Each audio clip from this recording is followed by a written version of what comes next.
¿Qué tal amigos? Este es su programa Efecto Mariposa y como cada jueves tenemos un tema distinto que presentar con ustedes y en esta ocasión invitamos a Miguel Ángel Isidro, quien es columnista, periodista y columnista de La Ley de Herodes. Hola Miguel Ángel, ¿cómo estás? Rafael, un gusto saludarte, como siempre, a ti y a tu auditorio. Pues gracias Miguel Ángel. Isidro, pues el tema que sugeriste es acerca de la política, negocio de buenos y negocio también de malos. Ese es el tema. Y pues platícanos sobre este asunto de cómo están las entrañas de la política. Bien. Pues como siempre, agradeciendo la gentileza de tu espacio. Y pues precisamente esto parte de una reflexión que hacíamos en días pasados, habida cuenta de pues, mucha información que ha estado circulando en redes sociales, en distintos medios de comunicación, pues sobre señalamientos y una etiqueta muy recurrente que se ha estado utilizando en redes como que antes era Twitter, que ahora es X o X, eh, hablando sobre una presunta vinculación entre el actual presidente de la República, Andrés Manuel López Obrador, y grupos dedicados a actividades antisociales, por llamarlo de alguna manera. Todo Ajá. esto pues nos lleva a pensar hasta qué punto pues todo lo que se mueve en el submundo de la criminalidad podría o no afectar o influir en lo que está por venir, que es un proceso electoral el más grande en la historia reciente del país por el número de cargos de elección popular que están en disputa. Y sobre todo, pensar en cómo se ha venido dando esta descomposición del tejido social que ha llevado a unos y a otros a, a buscarse de alguna manera o coincidir para bien, para mal o voluntaria o involuntariamente en distintos espacios. Y bueno, para ello partíamos de de la idea generada en un libro que un poco tuve la oportunidad de leer, donde el autor, que pues, lamentablemente ahorita no recuerdo el nombre, es un periodista mexicano que ha radicado mucho tiempo en Estados Unidos y en otros países de Latinoamérica, y que él decía, bueno, es una obra de ficción, pero uno de sus personajes mencionaba algo como que a los criminales siempre ganan mucho más dinero que los políticos y que por eso a los políticos muchas veces les resulta muy tentador relacionarse con quienes se dedican a actividades delictivas. Yo complementaría esto señalando que, bueno, también a quienes se dedican a actividades de la criminalidad, le resulta muy atractivo el mundo de la política por una sencilla razón, la enorme impunidad que subyace en todo lo que tiene que ver con el ejercicio público en México. Lamentablemente, hablar de la correlación entre grupos criminales, personas que ejercen actividades públicas, pues no es una tarea sencilla, es algo que no se dio, obviamente, necesariamente en este gobierno, no es algo que se inventó en estos años. Abre para entender esta dinámica, habría que irnos varias décadas en el pasado, pero lamentablemente hemos visto que en nuestro país, pues esta correlación se da casi a un nivel, pues por hacer una analogía, comparándola en términos biológicos, es una simbiosis, ¿no? O sea, son organismos que conviven, que dependen mutuamente entre sí para su subsistencia. El sistema político eh, ha recurrido a estos vínculos con personajes de la vida criminal, con organizaciones delictivas, en, entrando en esta dinámica perversa que lamentablemente vemos que se desarrolla en la política, no solo en México, en todo el mundo. Quienes están en el poder luchan denodadamente por conservar el poder. Quienes no están en el poder buscan desesperadamente cómo alcanzar el poder. Y esto genera un círculo vicioso en el que unos y otros en algún momento dado serán intentados, pues, a recurrir a todo lo que esté a su alcance, legal, no legal, ético, no ético, para cumplir su cometido. Y ahí es donde lamentablemente, pues, hemos visto estas lamentables historias, ¿no? No se trata solamente de reducirlo a un asunto de policías y ladrones. Hay que entender que uno de los grandes males que ha aquejado históricamente a la política mexicana es la corrupción, y que precisamente mucho de ello tiene que ver con los vínculos que de mala manera se han entretejido entre quienes desarrollan actividades políticas o partidistas y quienes se dedican a actividades propias del crimen o de la delincuencia. El libro que mencionabas está aquí, tú lo escribiste en tu pasada, el anterior, Así es. columna de política y en la ley de Herodes, Así es. por ti, que dice: los criminales ganan más que los políticos, por eso unirse a los primeros es una gran tentación para los segundos. Esta frase se desprende de la novela de ficción Política, publicada en 2016 por el escritor y periodista Joe Barcala, bajo el Joe Barcal, sugestivo así es. título Plan para derrocar al presidente, el nuevo holocausto. Así es. Pues, Pues de hecho, fíjate, perdón, dime. adelante, adelante. Sí, de hecho, fíjate que, como dices, el poder y el dinero pues van ligados, ¿no? Y estas actividades, pues, son muy cotizadas o codiciadas por mucha gente, ¿no? Pues, pues, que andan que andan buscando estos asuntos, ¿no? Entonces, pues sí, muchas veces para llegar a ser, bueno, para poderte promocionar necesitas dinero y lo tienes a través de ciertas actividades, pues lo usas, ¿no?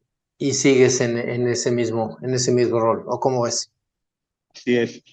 Creo que uno de los puntos que más nos debe preocupar es el hecho de que de un tiempo a la fecha se ha abierto un debate sobre lo que debiera o no debiera ser el sistema político mexicano. Y siempre se llega pues a una afirmación simplista de que pues que resulta muy caro sostener el aparato político, porque México es un país donde con dinero público se sostiene a los partidos políticos, se sostiene a un sofisticado aparato electoral que entre sus múltiples obligaciones están no solamente el organizar, calificar y sancionar los procesos comiciales, sino además llevar a cabo la vigilancia, pues para que todos los partidos políticos y los candidatos cumplan con la normatividad. Todo ello implica pues, distintas tareas de fiscalización, vigilancia de los tiempos oficiales, vigilancia de los recursos económicos que se emplean. Y con todo y ello, y a pesar de que en efecto es un sistema político, un sistema electoral que es caro, no está plenamente garantizado el hecho de que el dinero de la economía del delito, como les llaman algunos, pues de alguna u otra manera llegue a las campañas. Hay que ser muy precisos y muy responsables al señalar esto. No se trata necesariamente de que los grupos criminales o las bandas delictivas apadrinen o financien a un candidato. No, de hecho, esa interacción se da de maneras muy sofisticadas, muy diversas. Está desde la coacción del voto, que se ha llegado a dar en lugares con alta criminalidad, como Tamaulipas, como Guerrero, Sonora, Sinaloa, hasta también pues, el simple hecho de que a través de esta economía del delito, el lavado de dinero se ha convertido en una actividad predominante en todos los ámbitos. Delincuentes tengan influencia en distintos sectores de la economía y de la vida social.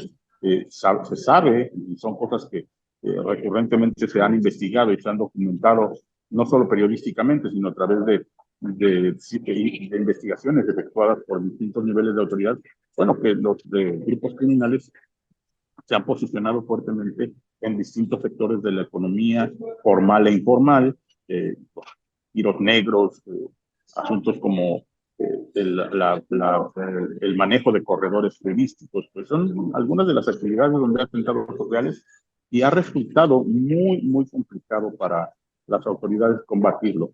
Y pues, sin lugar a dudas, todo esto implica que muchas veces sin la necesidad de patrocinar directamente a un candidato o candidata, pues los grupos delincuenciales marcan su influencia pues ya sea por acción o inacción en los tiempos electorales. Ha habido casos, y eso se lo puedo comentar como testimonio directo. Yo viví y trabajé mucho tiempo como reportero en la frontera de Tamaulipas, y pues llegaba al punto en que incluso los grupos criminales pues, planteaban un toque de queda para no estorbar la actividad electoral, obvio, porque ellos también pues tienen intereses en que esto se desarrolle en función de sus propios intereses y de sus propios fines. Y ahora lo que se da, ¿no? Que entre los dos, la oposición y el partido que está en el gobierno, pues hasta se atacan mutuamente diciendo, no, tú eres el que está adentro, no, tú eres el que tiene relación. Entonces, la ciudadanía estamos como un tanto confundidos, no sabemos quién es, como dice el título de tu tema, que no sabemos quiénes son los buenos y quiénes son los malos, ¿no?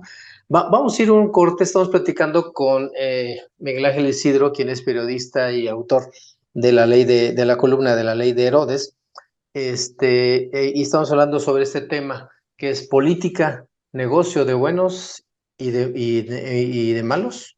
Regresamos aquí a El Efecto Mariposa.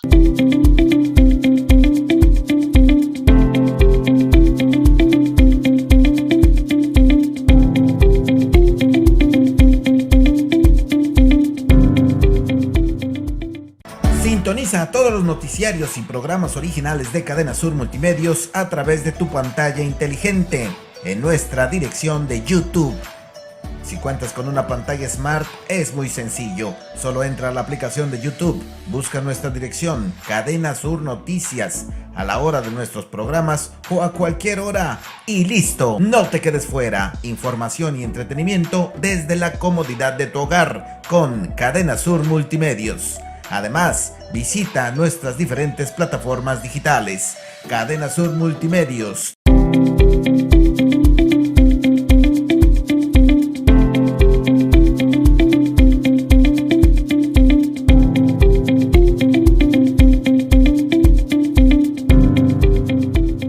Continuamos aquí en El Efecto Mariposa. Estamos platicando con Miguel Ángel Isidro, el periodista y columnista autor de la Ley de Herodes, de la columna más bien, no de la película, ¿verdad?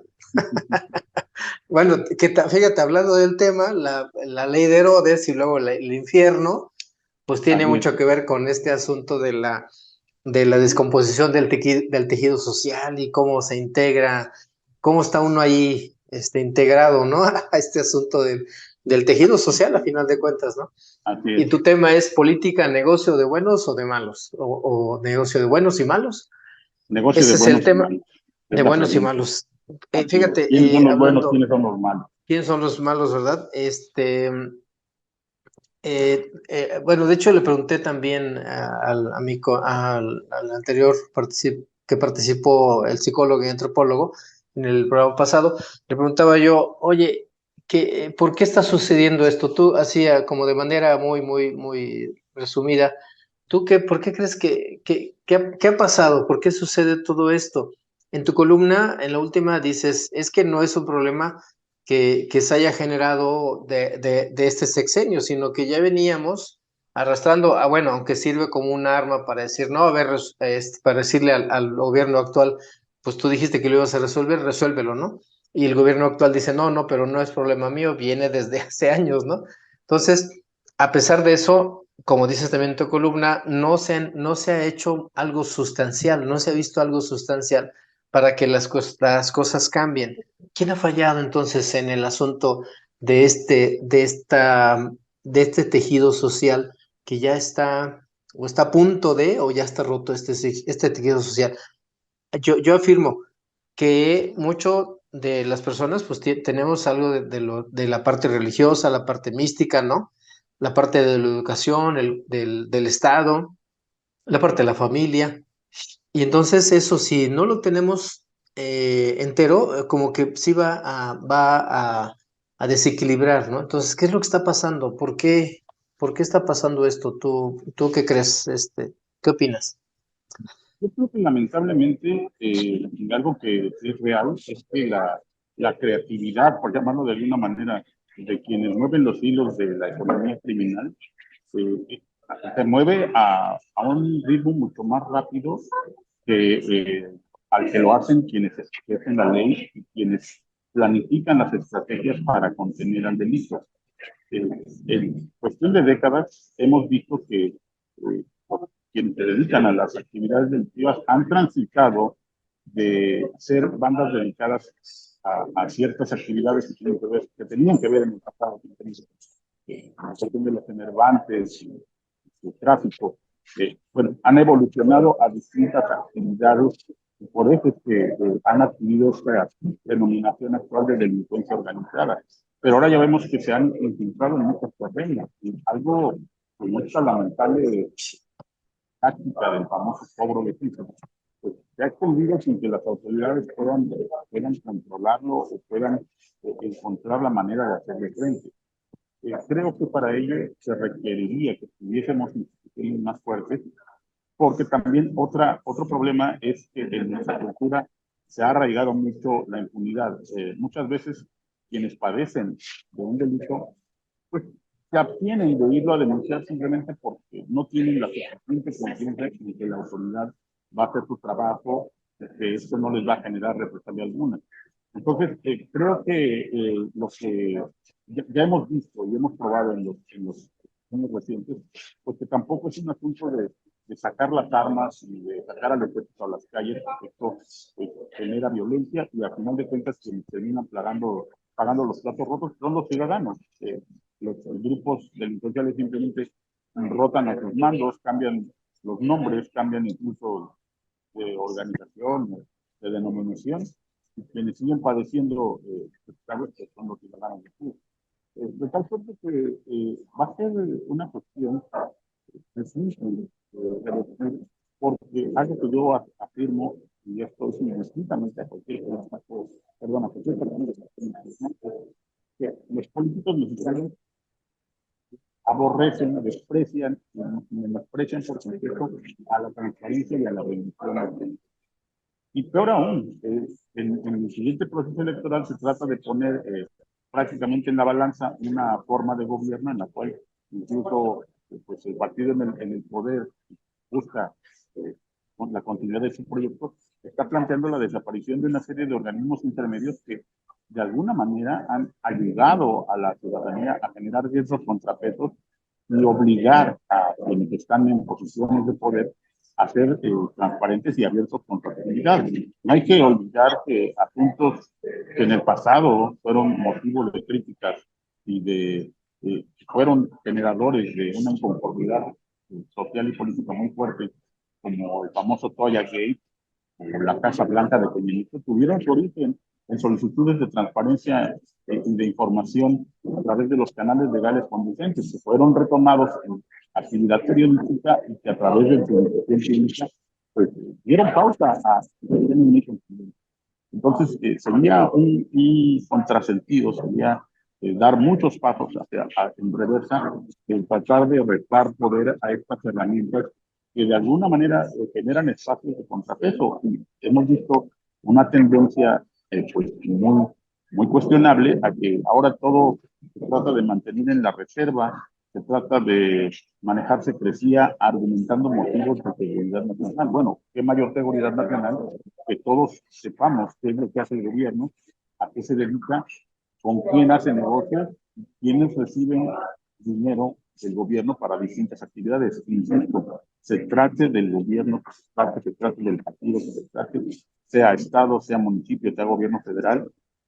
Creo que todos están obligados a la rendición de cuentas y como ciudadanos pues no debemos permitir que esto vaya en retroceso. De hecho también se ha hablado mucho, hablábamos en el bloque anterior, del costo de los procesos electorales y creo que si debilitamos a las instituciones electorales en sus labores de vigilancia, fiscalización y obligación a los partidos de rendir cuentas, pues nos metemos en otro brete muy peligroso porque habría mayor facilidad de que el dinero proveniente de actividades individuales termine en la campaña. Peor aún, imagínate si te va a llegar a la elección jueces, magistrados y ministros. ¿Quién va a vigilar que no llegue dinero sucio a esas campañas? ¿Quién las va a promover? ¿Quién va a verificar que no haya intereses ilícitos detrás de esos proyectos? Sí, claro, pues sí, esa parte de esa propuesta del presidente López Obrador, pues sí es muy cuestionable y bueno, pues ojalá y tengan la mayor sensatez tanto un bando como otro bando al momento de fallar a favor o en contra. No sé si te ha pasado, pero yo he escuchado mucha gente que dice que la estrategia falló, la estrategia de abrazos y no balazos, pero entonces, pero tú acabas de decir que a lo mejor la solución no es realmente salir a la calle, que el gobierno saliera a la calle con tanques de guerra para detectar o reprimir, no sé, ¿no? Y que le falta como imaginación, porque así como los grupos que se dedican al crimen cada vez están mejor armados, pues también van innovando, como dices, ¿no? Van innovando, entonces van dejando atrás al gobierno y el gobierno, sea quien sea, se ha quedado como que nada más esperando la reacción y no vemos que haya una estrategia que nos vaya a sacar de esta parte violenta en el país y tampoco no hay inestabilidad social generalizada, pero sí hay una cierta, hay ciertos sectores, ciertas regiones del país donde sí se dan estos casos. ¿Tú cómo ves este asunto finalmente, como último comentario, de cómo va a transcurrir la elección? Faltan 4 meses, pero ¿cómo va a transcurrir? ¿Crees que vaya a hacer en paz o crees que vaya a influir mucho el crimen organizado? Me llamó la atención que hace unos días el presidente manifestó algo así como que él no cree que la violencia política vaya a Ujú, afectar a este proceso, pero lamentablemente ya hemos tenido noticias de entidades como Zacatecas, donde incluso ujú, 3 personas muy cercanas al exgobernador Monreal y al actual gobernador Monreal han sido asesinadas. Vimos el caso de Tasco, donde un alcalde fue objeto de un atentado. un atentado. En el caso de Morelos, donde un regidor, Cuautla, que estaba por postularse para diputado local, pues también fue víctima fatal de un ataque. Entonces, creo que debemos ser muy responsables acerca de cómo asumir y cómo manejar en los términos no solamente noticiosos, sino de opinión, lo que está ocurriendo en el terreno de la violencia política. Es algo que no podemos soslayar. Esperemos que en la siguiente administración federal, sea quien la encabece, pues haya pues un golpe de timón en esta estrategia. Creo que, y esa es una inferencia, obviamente es una opinión personal y como tal, creo que uno de los riesgos que no quiso correr López Obrador en este tema, pues fue que, sin duda alguna, tenía un riesgo para su popularidad, actuar una acción de mayor contundencia en cuanto al uso de las fuerzas armadas, policíacas en el combate a las actividades delictivas. Pero bueno, si bien esto no es un asunto simplemente de quién es más popular o quién es más querido, es algo que requiere una atención. Ya vimos también que el extremo contrario, lo que se vivió en la época de Felipe Calderón, pues tampoco arrojó los resultados esperados. Así que creo que esto requiere de un amplio análisis, de una toma de conciencia y, bueno, de no generar en el ambiente, en el sentir popular, esta idea de añorar un golpe de autoridad. No nos tenemos que ir muy lejos, hay que ver lo que está ocurriendo en El Salvador con el caso de Nayib Bukele. Es un personaje también dotado de una gran popularidad, habida cuenta de una contundente acción de fuerza en contra de los grupos delictivos, pero esto ha provocado una severa crisis en materia de derechos humanos, que sin duda es algo que se debe revisar, pero bueno, vemos sorprendentemente que esta acción de fuerza le ha generado popularidad y ha tal grado que pues, se ha posicionado para un segundo periodo, aún contraviniendo la propia Constitución. Así que Hay que tener mucho cuidado con lo que se desea en materia de seguridad, en materia de búsqueda de la paz, pero creo que es algo que requiere de un diálogo y una interacción permanente. Requiere del concurso de los tres niveles de gobierno, requiere de participación ciudadana, pero también de la fuerza del Estado para dar las garantías que permitan que quienes son víctimas de una actividad antisocial pues puedan denunciar sin tener temor a ninguna responsabilidad. Y fíjate, dijiste, hace falta la participación ciudadana. Pues yo coincido con eso en que hace falta que participemos todos, ¿no? Que haya un compromiso de todos que asumamos que pues este tejido social es de todos y que todos lo tenemos pues, que construir, ¿no? Porque pues si uno piensa que si uno como familia, como padre de familia, como hijo, actúa mal y no pasa nada, pues sí pasa. Justamente, ¿no? ¿O cómo lo ves?